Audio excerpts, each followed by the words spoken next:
C'est à un Lunévillois quasi oublié de l'histoire que l'exposition du pôle bijoux rend hommage.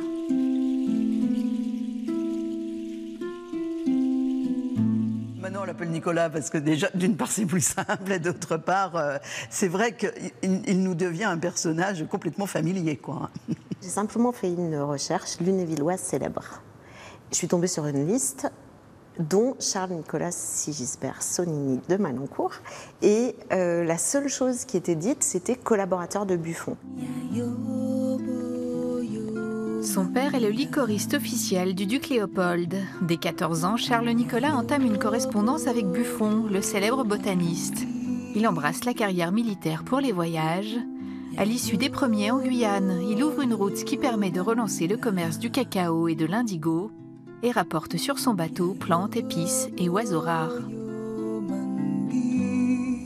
Un des derniers humanistes, on pourrait le dire, je pense que c'est ce qui ressort dans le portrait, dans son éloge funèbre, dans l'éloge funèbre qui a été fait de lui. Sa volonté toujours de connaître, de découvrir, de voyager pour découvrir. En fait, c'est presque sa devise. Afrique, Égypte, Grèce, à chaque fois il rédige des monographies sur des nouveaux aliments, traité de l'arachide ou pistache de terre, mémoire sur la culture du chou navet de Laponie.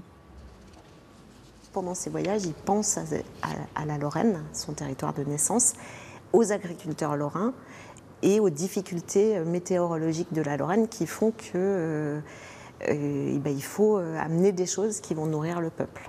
Les arachides, la rutabaga, c'est lui qui l'importe en France.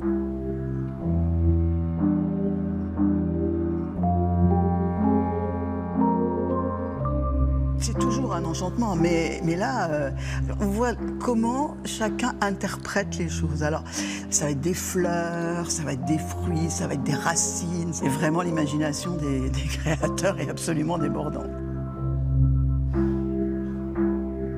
Ça a été un grand voyageur avant tout, enfant des Lumières. Enfin, je pense qu'on peut vraiment dire ça au vu de ses prises de position contre l'esclavage, des prises de position très féministes.